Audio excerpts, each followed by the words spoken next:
It's lower finals time as we're getting ourselves ready for some great action coming up onto this one. We're seeing Buff War Nerf Rogue squaring off against Black Mamba, and this is going to be a particularly very fun dungeon because this is also starting us off in Siege of Boralus, where we got to see that Vengeance Demon Hunter last time, Tettles. Yeah, the Vengeance Demon Hunter with the Sigil of Misery was actually very interesting with how they would actually just like fear the mobs for 20 seconds, then use the spotter to drop the circles on top of them and just blow up all the packs of mobs. So that was very interesting from Buff War Nerf Rogue. We're in a fortified, skittish, necrotic environment onto that end. So being able to just shut those mobs down for such a long period of time, you know, we often start looking at what kind of utility other classes are bringing, but when you had it that profound, it was that in your face as these teams were able to work with that Vengeance Demon Hunter, it really starts to go to show how well this utility can be used when you're in very specific dungeons or environments where you want to be able to shut mobs down very well. Well, I'm actually just surprised by the Twitch vote here. I thought it's going to be a lot more one-sided for Buff War Nerf Rogue because for me personally, I think Buff War Nerf Rogue are the total favorites. If Black Mamba is going to win, that's going to be a huge upset in my opinion. And so interesting to see that the votes are actually this close. And again, we do see the Vengeance Demon Hunter from Buff War Nerf Rogue coming out. Now, if it works out with the Vengeance strategy that they were showing the last time around, it is beautiful and they get a lot of time saved by it. But if it doesn't work out, and they did mess up some of the pulls earlier the last time they played this dungeon, then it's not even worth it at all. So we'll see how Buff War Nerf Rogue does it this time around with Black Mamba not having this Vengeance Demon Hunter available to them.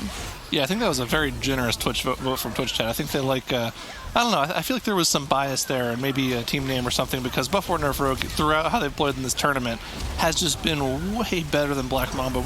I mean, the desk was mentioning a good example, like the falling upwards thing that they were talking about earlier. That definitely seems like it was. But Jing was literally 1% HP there, actually, for a second. And I don't think he's running Cheat Death either, so that could have been really bad if they do have a battle res, but that was just very scary. He was up to something. He's still at 36 necrotic stacks, so he pretty much can't be healed. That's why you see him kiting around so far. But ooh, that could have been a battle res right off the bat there. So fortunately, don't have to expend that. They are going to have that available for the next 8 minutes because he didn't go down. So good on them for that. But a little bit of a scary first pull for Buff War Nerf Rogue. Yeah, definitely scary for them. As you can see, Jing just dropping so low, having all these necrotics, even struggling on these two mobs here as well. But they did finish off the pull now, so they can pull the boss. They have their Bloodlust available. I assume they're gonna. There we go. They popped it for both teams actually. Black Mamba also fighting the first boss, also popping that Bloodlust. Buff War Nerf Rogue slightly ahead in trash, but only 2% to be honest. And Black Mamba pulled the boss quite a bit earlier, so Black Mamba doing a really good job dealing with the trash before this boss. While I mean, it looked like Buff War Nerf Rogue are doing a much bigger pull, and it looked flashier for them. But in the end, they're not actually that much faster compared to Black Mamba. Yeah, I mean, it would have been faster if they were able to pull it off more clean, but because their tank ended up having to kite and not reset those necrotic stacks, the mobs got kind of spread out, so they couldn't be quite as efficient as they wanted to be there. So, you know, a little bit of inefficiency there for Buff War Nerf Rogue. But I mean, Buff War Nerf Rogue, we've seen their route through this dungeon. It is quite clean, so we have to see Black Mamba really pull off a clean run here. They can't have any of those early wipes that we've seen from them in almost every single dungeon this entire weekend. And I mean, maybe if they do that, they can actually come out on top. We do see off the bat there is a death on the side of Buff War Nerf Rogue. They're not going to expend their battle res because the boss is at 5%, so it'd be kind of a weird use of a battle res. They're just going to manually res him up there and then move into trash wall while he's kind of running back from the res. But yeah, I mean, just a little bit of a mistake. 5 seconds on the board plus the res timer while they have to wait for the res to go off as well. So a little bit of a disadvantage for Buff War Nerf Rogue, but there's still plenty of time left in this dungeon. Yeah, and Black Mamba, they are dealing with some of the trash afterwards. Now, one thing to note is that Black Mamba is playing a Horde, while Buff War Nerf Rogue is playing Alliance. So there's going to be a difference in some of the things that are going to happen between those two teams. Not only do they start in a different area, they also have different mobs available in this dungeon. Now, one thing that is an advantage for Horde is that you actually get those gutters that basically just give you a free count because they're fighting each other, they kill each other. So all you have to do is have your healer, for example, tag them. So on the other side of this river here in the middle of the room, on Black Mamba's side, there's a bunch of people just fighting each other, as you can see it right off to the side here behind the damage meter. So the healer is going to go and just Sunfire, Moonfire them to be able to get the extra count. Well, Buff Warrior Nerf Rogue, being Alliance, having the Shadow Melt available to them, but not having the advantages that Horde does get in Siege. So here's one of the spots we see them use that Sigil of Misery to perfection here, using the, keeping them feared in spot in one place so that the spotter will kill them pretty much for them there all by itself. And, perfect execution there from the Vengeance Demon Hunter. Of course, similar strategy from Black Mamba as well, but you can see Buff Warrior Nerf Rogue is able to more efficiently place their spotter shots because they know that their first 2 spotter shots will for sure hit those first 4 mobs. So they get a little bit of a time advantage and efficiency advantage because they know exactly how much damage they have to do to each mob based off those spotter shots. Yeah, and when you look at Buff Warrior Nerf Rogue, it's all gonna be about the spotter, right? This is why they're playing the Vengeance Demon Hunter. It plays such a huge role in their whole siege strategy here. We haven't really seen anything like this before, and when I saw it be done perfectly by them, it was just a beautiful thing, right? You just see the sigil come out, you see all of the mobs being gathered perfectly, all of them being feared, standing in that CC, and then on top of that, you also need to make sure that all of your people are in the correct position, right? Because the artillery that is coming out of the spotter does randomly target a person. So if you set up this whole CC with the fear, with the sigil, and then whoever is getting targeted by the artillery is not actually in the right position, then you did it all for nothing. So you want to make sure that each person is standing in the correct spot, and because you can stack all of the 4 artillery shots on top of each other as long as you position yourself properly. You don't want to stand directly on top of everything. You want to stand a little bit off so you can not die and still hit all 4 of them on top. Yep, a little bit of a give and take on the side of Black Mamba as their DK goes down whenever they try to do that skip on the bridge, so they do use an out-of-combat res, so both teams still have their 1 combat res available, although they both have 1 death available, one death on their column as well, giving them 5 seconds extra on the timer. So because of that death, Buff Warrior Nerf Rogue was able to pull the boss a little bit sooner than Black Mamba was, and both teams going for a similar strategy where they end up pulling all of the trash on top of the boss with the spotter and kind of cleave everything down, making sure they, of course, focus the Cannoneer down because it can't be dealt damage by the spotter's artillery barrage. But both teams doing a similar strategy, it appears, where they're keeping the spotter alive because they're planning on using it for a massive trash pack after the boss. We did see Supreme also get hit by one of those barrages during the transition phase, but didn't proc cheat death or anything, so he'll still have that available later. Yeah, one more thing to note is that Drag Captain Lockwood does, of course, have these intermission phases where it's time-based, and after a certain amount of time, she will jump away, you will get the Cannoneers and those ads that you need to get down to get her back. So you need to kill off the Cannoneer to get access to the cannon and shoot her back into combat. Now, if you get 1 extra intermission phase compared to the other team not getting an extra one, that's definitely a pretty huge time save. It's not as big of a deal as like the last boss enshrined, for example, but it still does matter. And it looks like Dread Captain Lockwood's very high for Black Mamba going into the second intermission. It's at 55% compared to 36% for Buff Warrior Nerf Rogue. They're really going to have to pump out some single target damage during this next phase if they plan on phasing it here. Otherwise, they're going to have to go through another intermission. 36% should get Buff Warrior Nerf Rogue through the next phase just fine. It'll be a little tight. We do see another death for the DK on the side of Black Mamba, sorry, and that is going to be their 1 battle res currently. They'll get another one in about 3 minutes, but they're going to have to pump out some boss damage here. I don't think they're going to get through the phase. Keep an eye on the energy bar at the bottom. When that reaches 100 energy, when that bar fills up, it'll go into the next intermission phase. Buff Warrior Nerf Rogue will get there, no problem. Boss will be finished off before they even get to 3/4 of the way there. But Black Mamba looks like they're having some issues here. Yeah, having some issues, as you said, and also with the DK death happening, they might not have enough damage, as the boss does drop pretty fast, but you can also see the energy bar filling up pretty fast. If they get another intermission phase, it's going to cost them quite a bit of time, as you can see just the healer in cat form trying to do as much damage as possible to finish it off, but they won't get it. Yeah. They get another intermission, and the boss does not actually die. So some other bosses, if you have dots on them or bleeds or whatever, they will be finishing off the boss. But on this boss, they don't. They do drop the Drag Captain Lockwood low, but it will not actually interrupt the intermission phase. You will have to go through it. Yeah, they'll have to finish off this Cannoneer, get the shot off, then they can finish off the boss. That's just another 30-40 seconds on the board for them that, you know, wouldn't be there should they have been able to finish the phase off. And honestly, I mean, maybe they didn't rebuff the Unholy DK. That could have done it for them as well. There's a lot of things that could have gone better there for them. Buff War Nerf Rogue has already finished their first trash pack with the Cannoneer, and we're probably going to see something similar once this Demolisher goes down to what we saw last time. A big double pull with that Sigil of Misery, keeping all the ads locked in place while they let the spotter do his work. Wait, did they have the DK die again on Black Mamba side because the Druid was playing cheetah form and wasn't able to carry them over the bridge? Oh, man. I think that's actually what happened again, right? The DK was dying with on the skip earlier. Anyway, it's just such a weird thing that maybe he forgot. I don't know, but anyway, the cheetah form of the Druid is a glyph that you can use to change your travel form. Now, on cheetah form, you can't actually have a body jump on your back. If you have the stack form, which is the normal form, you can have a friend of yours jump on the back, and then you're going to be able to carry them. Now, with Wild Charge, you're going to be able to carry a person with the stack form Wild Charge over this bridge area, and DKs and Windwalkers can't usually get over there by themselves. So usually those Druids will have the stack form, the Windwalker and the DK will jump on their backs, and then they will carry them over without the need of them having to die. But Black Mamba is, you know, having this DK die all the time because the Druid has cheetah form, so he can't carry them. Huge, I mean, I don't know, just mistake that I'm not thinking about this at all. And Black Mamba's first pull here is not going well at all. They're all spread out all over the place. Tank just dies as well. He'll be able to release since he released right where the second boss died, but that's just going to change. Excuse me, sorry. Allergic to bad pulls. That's just going to change. That's going to make the aggro problem a huge problem here, where the ads will be spreading out all over the place, and maybe the rogues can tank it with riposte for a little while, but this is not a clean pull at all. DK goes down again, bringing them up to 4 deaths. We do have 4 deaths on the side of Buff War Nerf Rogue as well, but they've already gotten through most of this difficult trash, and they'll be able to use the Misery for the rest of these spotter pulls too.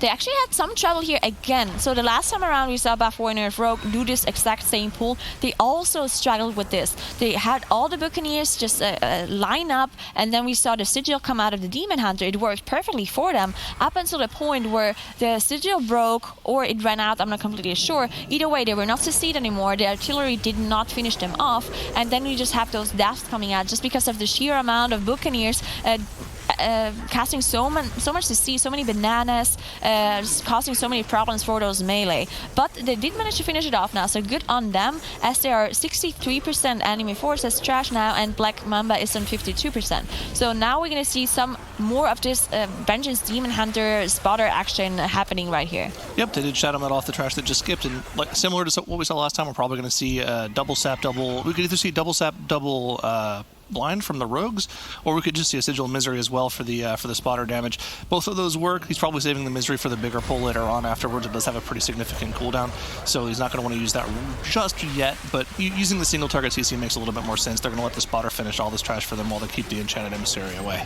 Yeah, you can see the snipers here, and this is the perfect positioning being done by Loda. This is what I was talking about earlier when I said you need to be positioned properly to be able to get all of their artillery shots onto the mobs, because if you miss just 1 or 2 shots, I mean, it matters so much. You're going to be so much slower, so you definitely want to make sure that you have everything positioned 100% perfectly. And now we're going to see the boss being pulled, so the whole trash is going to be pulled here. The boss is going to be reset, of course, but if you do aggro the boss, then the whole area is going to run for them. And you also see the rogues, both Supreme and Tomboy, are going to be constantly sapping those Emissary of Tides. Yeah, meanwhile, on the side of Black Mamba, they are having a lot of troubles with these packs. They're kiting like crazy. Ads are spreading out. They're bleeding deaths. They're up to 9 deaths now. And when we last saw them, they were at 4. So hopefully we'll keep an eye on them as well. Hopefully they'll get these trash pulls down. We see the Misery play on the side of Buff War Nerf Rogue. Things aren't quite as perfectly stacked up as they were last time around, so hopefully they'll be able to get these down before that Misery runs out in 5 seconds. It looks like they're not, which is a little bit unfortunate, but you're going to see both rogues come in after their last sap, and hopefully they'll be able to finish off the rest of the trash in these last spotter explosions, or things are going to get a little bit hairy. Hopefully, I think they might wipe here. I mean, there's a chance that they wipe. They'll have only the commanders left. They can battle res the monk, and the rogue can run back, but it looks like they battle res the monk. Supreme release. He's gonna stealth back. Most of the dangerous trash is gone, so it doesn't matter if the Tides emissaries come in. That they were sapped and out of combat, so they're probably not going to be doing that. but all they have to do is cleave down the 2 commanders.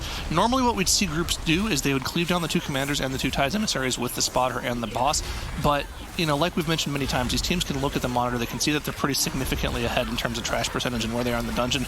They can opt to go for the safer strategy if they choose to here, because Supreme is running back, which is what I'm assuming they're probably planning on doing that. They'll probably kill both these commanders here with the spotter, and then they'll actually just pull the 2 Tides emissaries into the boss, or let them come here with the commanders as well.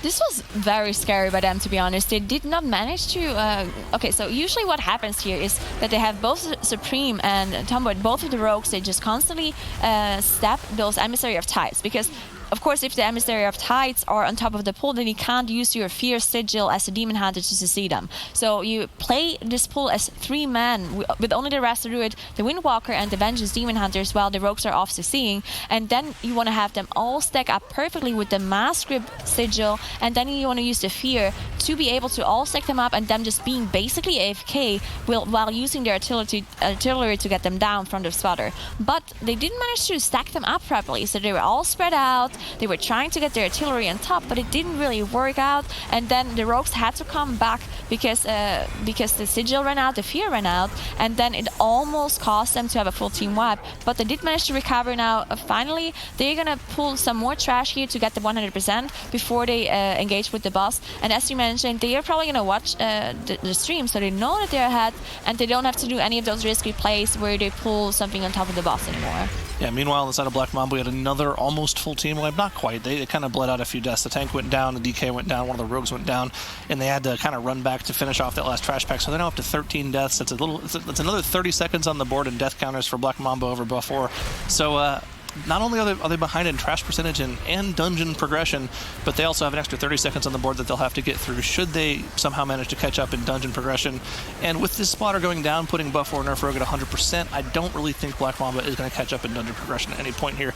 This is by far Buff4 Nerf Rogue's dungeon to win, and based off of the way they've played most of the dungeons in this tournament, I don't think they're going to be messing anything up here. I don't never say never, to be honest. Okay, so right now they did pull a Demolisher on accident, but thankfully they are Alliance, so they can Shadow Melt it off. In comparison to Black Mamba, they would not be able to Shadow Melt something like that off. They also still have some more travel here in Black Mamba's side, as they are on 14 deaths at this point with the Rogue going down.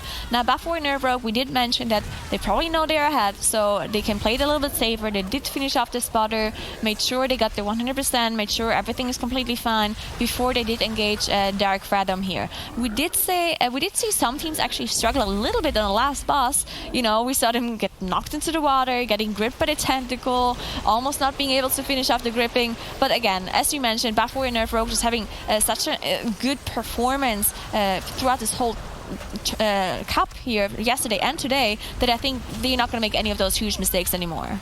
Yeah, I mean, if there's anything I want to see from the Western teams out of, anyone who observed the Eastern Cup here, is that these off-meta picks aren't really that off-meta anymore, especially with the way balance has gone recently. Like, you can make a lot of these picks work. I mean, even Shadow Priest was kind of impressive. He was running Focusing Arrows as a major essence, which seems kind of like a little bit of a patter essence in general, but it works for Shadow Priest because it gives them their haste stat, which is probably one of their higher ranked stats. I believe they're crit haste based as well, so it's just good for them in general. I mean, a lot of things work right now for a lot of dungeons, and I mean, but the problem, of course, is the top 3 teams, they don't really have to innovate too much. It's really kind of up to everyone else to innovate to try to beat the top 3 teams. So I wouldn't be surprised if we don't see too much innovation out of them. It's going to be the lower ranked teams that have to bring that and try to come up with a better comp than what we've seen the top teams running. But still, I mean, it's impressive to see picks like the Vengeance Demon Hunter do well in this tournament.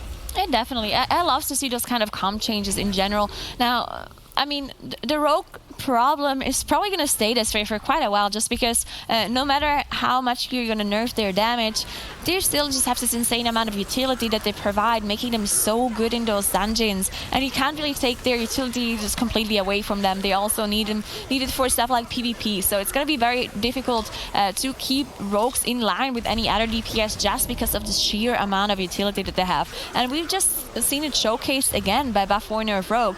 Just having those 2 rogues constantly stab the Emissary of Tides, they're, I mean, Druids can do the same thing with the Root, but still, just, all of this utility stacking up into one class, making them so good and in plus. And Black Mamba, having a full team wipe, I believe. Yeah, kind of sealing the deal with another full team wipe. If they pulled off that pull and we saw a wipe from Buff or Nerf Rogue on this boss, maybe we could talk a little bit about them coming back in the dungeon. But with that last full team wipe and them committing their Bloodlust to that giant trash pull, I don't think there's going to be any chance of them coming back in this dungeon. They're going to have to make sure they pull that pretty slowly to get through it. And Buff or Nerf Rogue has already dealt with the first platform of Vidgoth here. Yeah, interesting to see the load actually proc the staff here by going out of mana. I'm not sure. I assume it was intended to get the gripping tentacle down a lot faster here in the very first platform. So very heads-up play by Loda, getting the staff proc here with huge single-targeted burst on that gripping tentacle. And then now they're in the second platform. They still have their Bloodlust available. I assume they're going to use it for the last platform. Now, Black Mamba is trying to, pull the whole room with the boss. They know that Buff or Nerf Rogue is on the last boss. They tried to do this Hail Mary play where they just pull everything on top of the boss. Did not work out, obviously. They had a full team wipe again. So all eyes back to Buff or Nerf Rogue as they're fighting the last boss. Yep, they'll have to deal with this one Demolishing Terror. Then they have their Bloodlust available for the final platform, where more than likely they'll just go pop that Bloodlust Zerg down the final Gripping Terror and be done with the dungeon. This time, it's slower than their time was that their first initial Siege of Boralus run was in this tournament. But that being said, they had a couple mistakes. They had 7 deaths. It wasn't clean in the slightest. So, I think it makes sense to see that. But in the end, it was still pretty efficient. I mean, they still got their big pulls done. So, looking forward, I mean, I don't think they play. Do they play Siege? They don't play Siege in the final bracket against Team D. Should they move on, which it looks like they're probably going to, based off of how they played in this dungeon. But just in terms of general efficiency, it looks like they kind of have their strats together so far this tournament. They definitely do, but Team D, to be honest, I mean, they also played really well, and it was so close between them. So if Buff Warrior Nerve Rogues does end up winning this series, which of course we don't know yet, it's only going to be 1-0 after this one, then I'm just very excited to see the final afterwards. So we'll see how this ends up being with Buff Warrior Nerve Rogue taking the first game.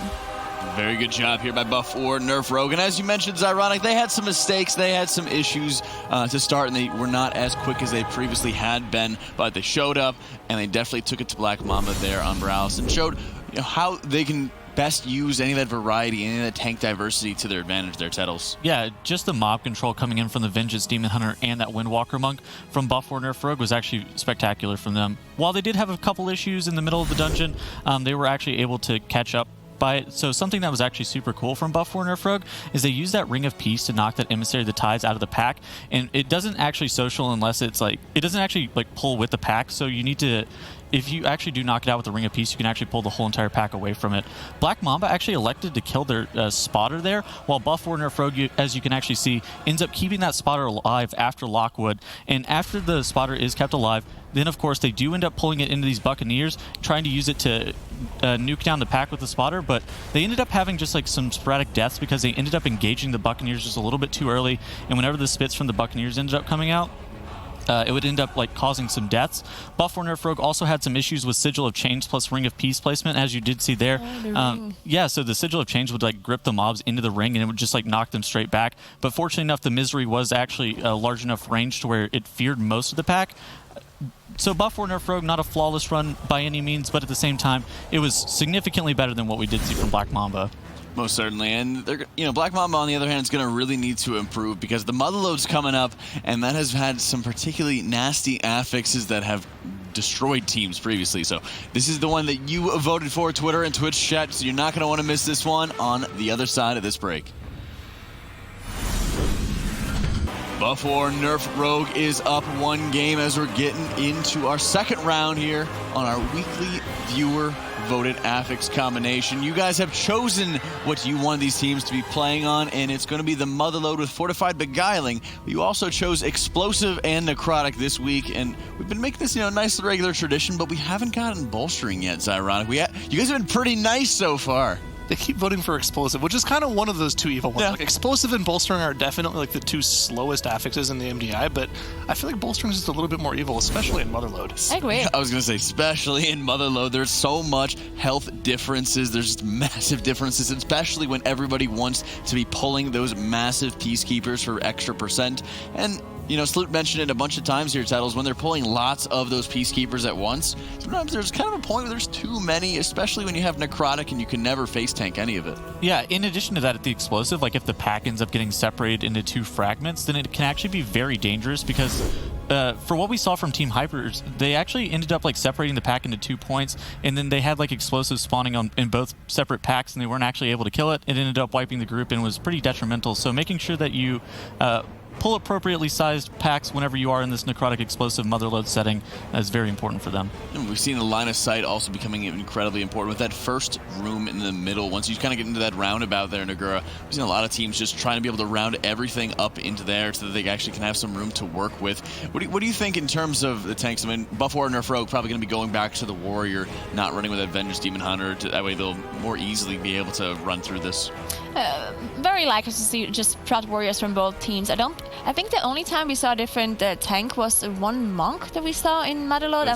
I might be wrong on that one though. And it just seems like the fact that the Warriors can deal with a huge physical amount of damage just so much better than anyone else. It's just so helpful in Motherlode, especially right after this first boss. We've seen tanks struggle to that pull specifically, and we've seen tanks just go down and the whole group's just wiping. Like I think it was Hypers, if I'm not completely mistaken, that had almost 18 deaths ramping up at that very spot. Yeah, and to that point as well, we've had a little bit of rebalancing from Season 2 to Season 3 for 8.2, having the changes to Motherlode in particular, where second boss, it was Azarok, starting to spawn a lot more of any of those little side elementals, and they are becoming increasingly dangerous as well, Tettles. Yeah, so basically you'll end up getting 2 Earth Ragers spawned at once instead of 1.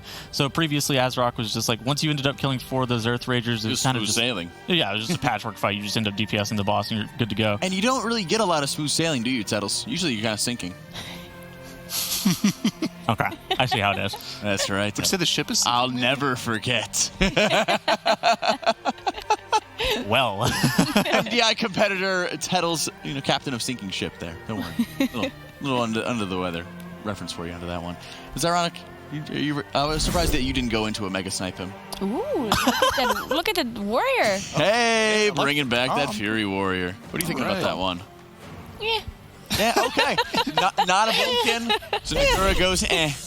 Let me know what you guys think. What do you think about this Fury War coming into this one at Twitch chat? We got Motherlode ready and raring to go for you guys as Buff War Nerf Rogue wants to seal the deal and move on to that grand finals for their rematch against Team D. Yeah, so we see the Motherlode again. Now, Black Mamba was playing this dungeon before, and I'm pretty sure they did play the Fury Warrior as well, so we'll see how it goes this time around. But last time they did struggle quite a bit, especially on these very early pulls. Now, fortunately, the team that they were playing against was throwing even harder than them, so they ended up winning the dungeon. But Buff Warrior and Nerf Rogue, not a team that typically does throw a dungeon, so Black Mamba has to they have to play better this time. They can't have any of those huge mistakes. They can't have 20 deaths in this dungeon. I would say it was a Game of Thrones, but I think that's cutting a little too deep. It's still too soon from when that show ended, so I can't use any of those references. Also, but on the same side, Buff Warrior Nerf Rogue, they lost in this dungeon to AAA as well earlier on in the tournament, and they didn't look good doing so. Actually, Supreme was talking about it afterwards in our guild Discord. He's like, yeah, we didn't practice this dungeon at all. So hopefully they could have had some foresight early on and been like, we might end up playing Motherlode in the lower finals bracket. Maybe we need to practice it a little bit more. So hopefully we'll see a little bit of a more polished strat come out from them here. Otherwise, this could be a very close dungeon.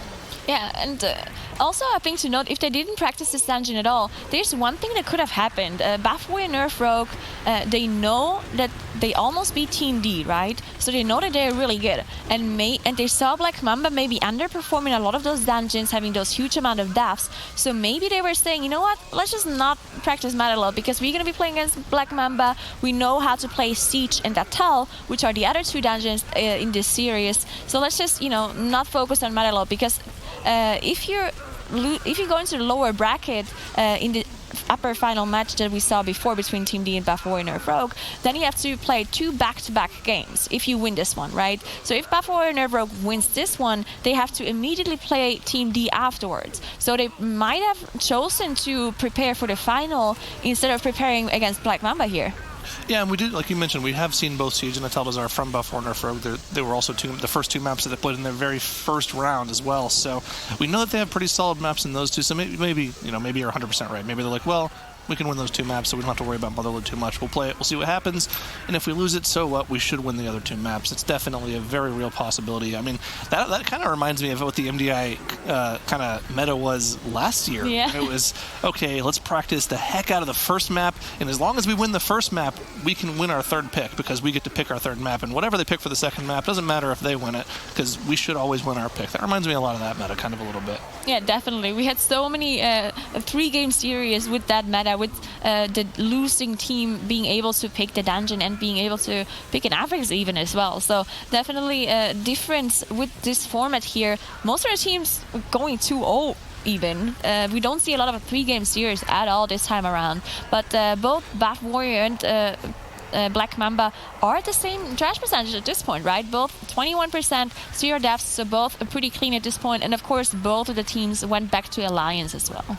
And we're seeing kind of a similar pull style in this dungeon that we've seen almost every single team take this week, just because of the necrotic explosive affixes. You just can't pull that big. You see Ching instantly leaping out when he's only 20-something stacks there, because he doesn't want to have to deal with a large amount of necrotic stacks. But this is a problem that we mentioned on the desk beforehand. When you're kiting around, you're leaving behind those explosive orbs, and your group has to make sure they pick those up, because you're not going to outrange them very easily. You're still going to get hit by them. So it's a very weird problem. On top of that, and we also mentioned this as well on the desk before this match, if they ever wipe and they try to fix it, especially after that first boss, it's really hard to fix those wipes without accruing double-digit deaths because of all the explosive orbs that spawn. It's just a miserable experience. And I think if this had been, if necrotic was a different affix, I think we might have seen Bullstream picked on Twitter. But it makes sense why people picked explosive necrotic. Neither of these affixes are fun in this dungeon. Yeah, I do think that Bullstream is more difficult, but explosive, maybe for people on live servers that are just padding, explosive seems like a more difficult affix, because usually if you're in a pad group, everyone just thinks, you know what, this is not my responsibility. The other damage dealers are supposed to handle this one. And then everyone thinks this way, and then no one kills the explosives. So definitely a much bigger deal on live servers and in pucks compared to those MDI teams who, of course, deal with the explosives properly. And then on top of that, they also have a lot of rogues all the time, which are just so good at dealing with the explosives in general. So explosive definitely less of a deal for those MDI teams compared to live servers. But both Buff Warrior and Black Mamba seem to be doing well so far. We see percentage-wise, Buff Warrior and Nerf Rogue went ahead. Yeah, and it's also something important to mention is that usually these rogues, these teams only have one designated orb killer for most of the time, and they'll only call for help if you're doing a massive pack and 5 or 6 explosive orbs spawn. Usually one of the rogues is the one that takes care of most of the explosive orb killing, and the reason it is the rogue is because they don't really lose any damage by swapping to the orb. Their Blade Flurry will still hit everything else on top of the orb, so they don't really lose any damage by doing so, and usually the second rogue will help out if they need any extra damage hitting orbs. It's just kind of efficient damage. You don't want to have both of your rogues wasting GCDs killing something that only takes one button to kill. So just efficiency's sake. So that's why sometimes you see, all it takes is a lapse in judgment from that one person whose job it is to kill explosive orbs, for a team to wipe. It's just these hairline little things, these tiny little things that make a team do very well versus have a full-on team wipe.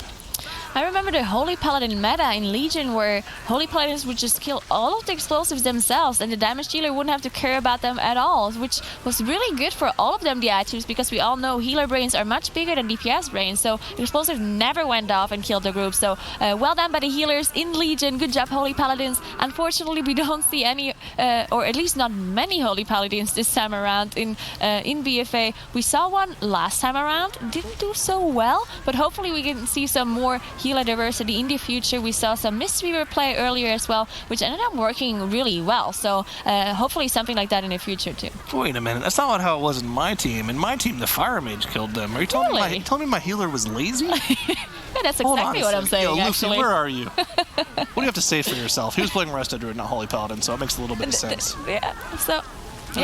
Fire Blast could. Fire Mage could just use like a mouse over Fire Blast macro for it. They still can actually, but unfortunately, we just don't really see that much Mage in tournament play. Fire what? I think they're pretty solid right now. I mean, we saw them played last weekend, but I just don't think they played around it enough for it to be very good. Hopefully one of these teams can pull out a really great dungeon for Fire Mage. I'd love to see it. Yeah, I'd actually love to see that. I mean, we saw some mage play happening in Tolagor, right? That's the one dungeon where we saw the mage come out. It never really worked out the way they wanted it to work out, though. So hopefully we do see some more diversity like that in the future. I definitely want to see some more ranged DPS. We saw the Shadow Priest today, so maybe more of that in the future. Hopefully from the western regions as well, which are usually a little bit lazy when it comes to figuring out those kind of things. But we'll see what happens as Buff Warrior Nerf Rogue still ahead in percentage, 58% versus 51%. And again, just the percentages can swing quite heavily in this dungeon. So this does not necessarily mean that Buff Warrior is very far ahead, just because those huge pulls that you're doing in this dungeon just swings so much in percentages. One pull can give you up to 10% just because of the Peacekeepers and how they work with the mech jockeys also giving percentage before they jump into the Peacekeepers. Based on what they're pulling right now, Buff Warrior has 2 Peacekeepers in the pack. So does Black Mamba right now, with one of them about to go down. I think Buff Warrior is, pretty slightly ahead right now. It's like you mentioned, it's still kind of hard to say, but it looks like they're doing a very good job kind of just slowly chewing through most of this trash. And I mean, they haven't really had any issues so far. Still 0 deaths on the board for both teams. Not trying to cast your curse. I'm just trying to look at what's happening. Hopefully we don't see a tank go down to one of these charge claws here. That'd be really impressive. Wong, don't do it. No. No, Lipo. Okay, looks like he's safe. Okay. That would have been... Okay. That would have been... I'm not going to get into it. But like you mentioned, they're pretty close. They're pretty close to percentage right now.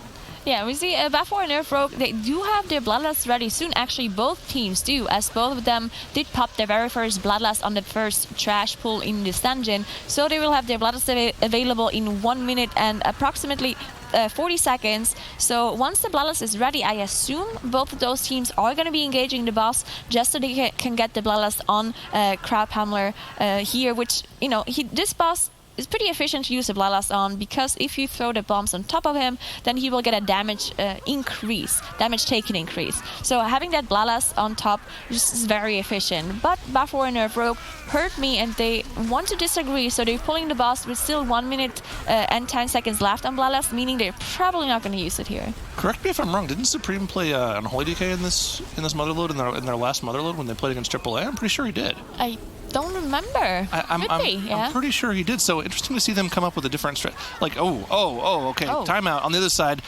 that was an assassin just getting multiple flesh hits off on the entire group, and it had the poison buff. I could see the poison debuff stacking on everyone. That's just a full team wipe. That's just bad interrupt and cooldown management.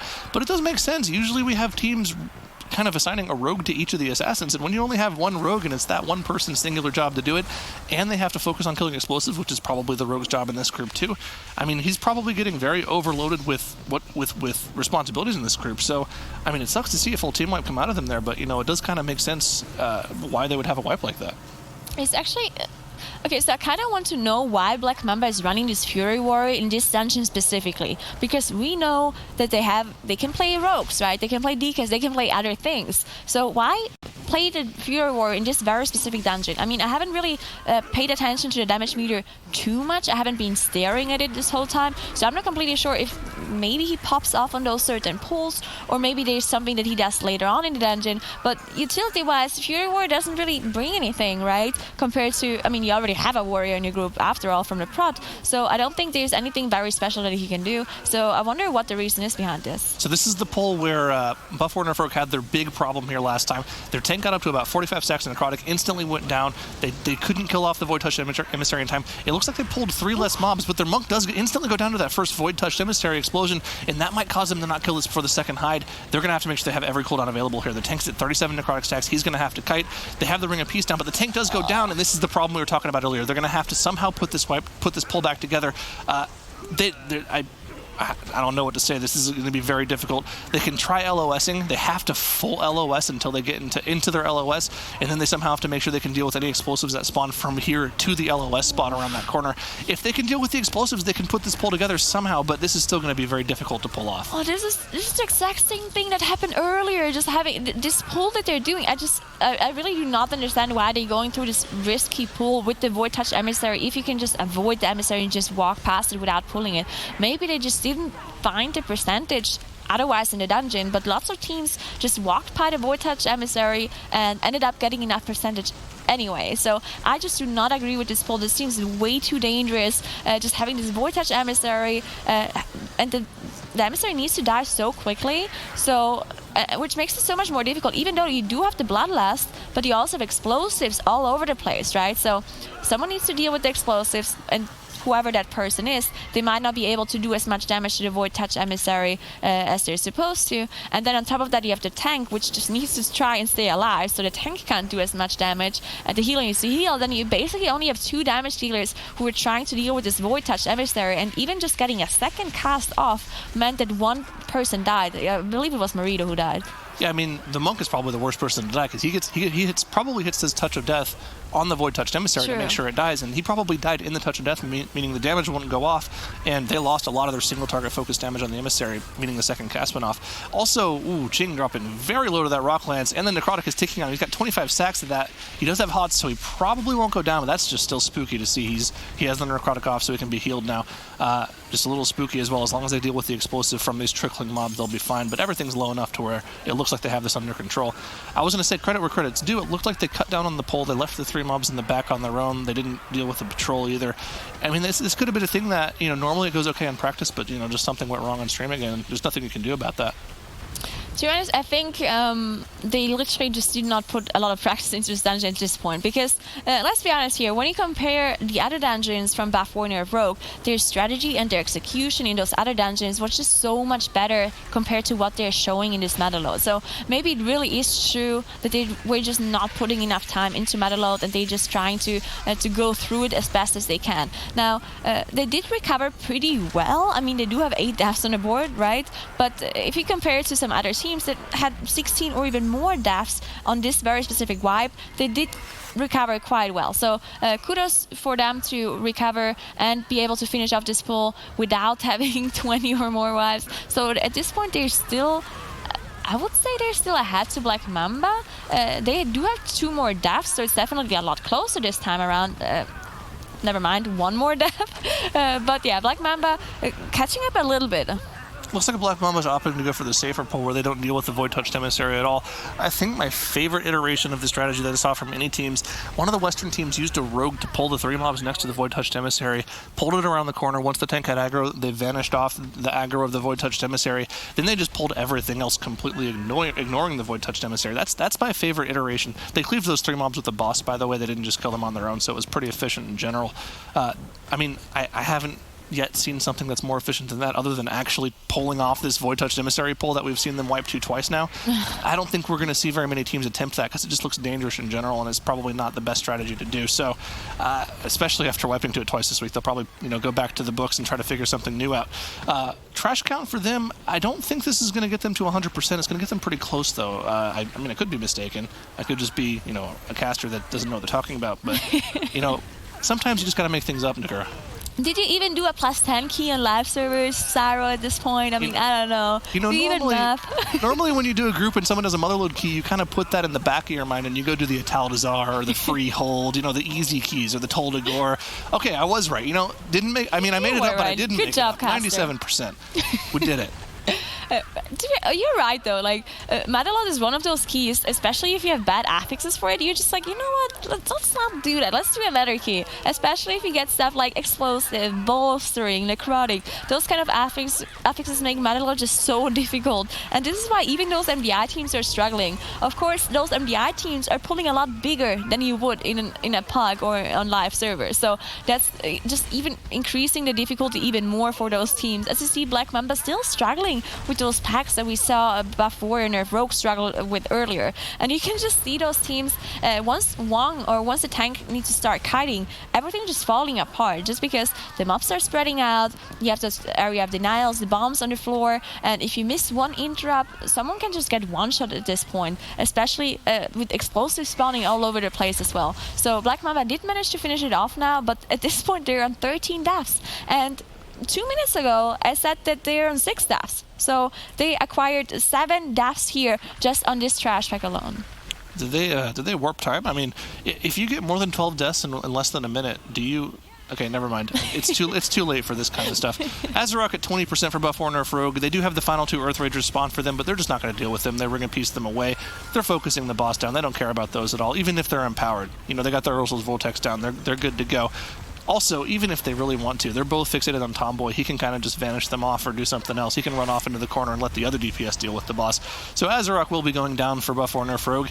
And outside of that one kind of disastrous pull for them, everything else has been pretty clean. It hasn't been fast by any means, but you know, it's been slow and steady for them. It's true. I mean, let's say you Buff War Nerf Rogue and it's a Motherlode, a dungeon that you haven't practiced too much, probably. At least I assume so, because their strategy didn't seem necessarily fast, and they also did have some issues. So if you're Buff War Nerf Rogue and you go into this dungeon without a lot of practice, what you're gonna do, you're probably just gonna go as slow as possible, or as big as possible, while still being comfortable without having a lot of practice, right? And it seems like Buff War Nerf Rogue is doing a pretty good job at that, let's be honest here, because if you don't practice a dungeon like Motherlode, which is so difficult, especially with those affixes, thanks Twitter, then doing what Buff War Nerf Rogue is doing here is pretty good still. I guarantee you the way this goes in comms is, oh, we're only at 97%. What do we need for 3%? I think a mastermind is enough, Trash. Pull that. Wait, we're not at 100% still. Okay, we'll pull those rats over there. We'll get them to 100? Okay, I got them to 100. They calculated it properly. Maybe they popped open MDT just to make sure, you know, that's definitely a possibility. They could, they're at 100% now, so they can just finally go boss to boss here, and they'll have their bloodlust up in about 2 minutes as well. They'll be shadow melding all of this off hopefully. It should be fine. Yeah, they'll be shadow melding all of this off. No reaping mobs to come through because reaping isn't in the game anymore. I'm kind of missing that one little Risen Soul pop through and keep them in combat for an extra cleave target for Rix the Flux Flame, you know? Right, fallen ones. Nostalgic. I miss reaping too. I miss Bomb Salami. It's very unfortunate that he's not here anymore with us. But Buff War Nerf Rogue, they are fighting Rix the Flux Flame. We did talk about this boss quite a bit. Usually it's not the most difficult thing. Actually, they did make a mistake right here, as the debuff that gets applied to the 2 closest targets did go on the wrong people, so they didn't have the defensives ready for that one. But they're just fine, as it is a 45 dungeon, so not a huge problem. If you even if you have the debuff on you, loaded just fine to heal the debuff away. Otherwise, you're going to use the Spell Reflect, of course, from the warrior to just completely negate the debuff at all, or use the cloak from the rogues to just not get it applied on you. You know what class is really good for this boss, Nungara? Shadow Priest. Okay, but a class that's actually okay. The Shadow Priests are pretty good. I was going to say Warlocks. I mean, they're just as relevant as Shadow Priest. Actually, less relevant because we've actually seen the Shadow Priest in tournament play. What? Warlocks. Yeah, Sorry? Warlocks. Yeah, the other purple. You said purple was your favorite color. The other purple. Oh, but it's the brighter purple. That's not as pretty as the Demon Hunter purple. Whatever. I mean, they take our color. They take our metamorphosis. What else are they going to take from us?